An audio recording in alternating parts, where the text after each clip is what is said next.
महाराष्ट्रातलं सरकार हे कसं शेतकरी विरोधी आहे त्याचं उत्तम उदाहरण आजच्या पहिल्याच प्रश्नामध्ये आपल्याला प्रश्नोत्तराच्या तासामध्ये पाहायला मिळालेलं आहे। राज्यामध्ये धान असेल, कापूस असेल, सोयाबीन असेल,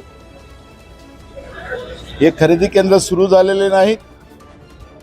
सरकार सांगते की खरेदी केंद्र सुरू झालेत, हे सप्टेंबर ऑक्टोबरच्या काळामध्ये सुरू व्हायला पाहिजे होते। आता आपण डिसेंबरमध्ये आलो, अजूनही अनेक ठिकाणी हे खरेदी केंद्र सुरू झालेले नाही। रजिस्ट्रेशनच्या नावाने शेतकऱ्याला केंद्रावर बोलवून त्यांचं ऑनलाईन रजिस्ट्रेशन करायची जी पद्धती आहे त्याच्यामध्ये अनेक ठिकाणी नेटवर्क मिळत नाही आणि अनेक शेतकऱ्यांचं रजिस्ट्रेशन पण होत नाही।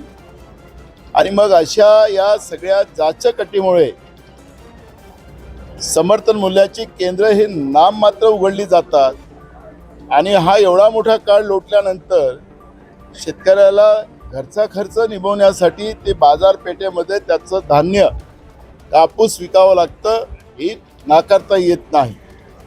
यामध्ये यावर्षी जे पडलेलं अतिवृष्टी जी आहे त्या अतिवृष्टीमुळे मोठ्या प्रमाणात कापूस असेल, सोयाबीन असेल, धान असेल, ही सगळी पिकं खराब झालेली आहे। हे सरकारला माहिती आहे, पण सरकार सांगते की केंद्र सरकार त्याला जे खरेदी करत नसेल तर त्याला आम्ही काही करू शकत नाही। हे सरकार जे आहे हे सांगतात की केंद्रात आमचं सरकार आहे, राज्यात आमचं सरकार आहे, तर शेतकऱ्यांचा जीव घेण्यासाठी आहे। रोज महाराष्ट्रामध्ये 8 शेतकऱ्यांच्या आत्महत्या होत आहेत सरकारच्या आकड्यामुळे। सरकारचे आकडे आहेत, हे माझे आकडे नाही आहेत। तरी हे सरकार एवढं निश्चित कसं असू शकतं? यांना शेतकऱ्यांच्या वेदना कळत का नाही कळत? आणि म्हणून या शेतकऱ्याच्या विरोधात असलेलं हे सरकार जे महाराष्ट्रामध्ये आहे, या सरकारचा आम्ही आज सभागृहामध्ये निषेध केला, बहिर्गमन केलं। पण तरी हे सरकार गेंड्याच्या कातरेपेक्षा भावना नसलेलं, जाळ असलेलं हे सरकार आता आम्ही पाहतोय।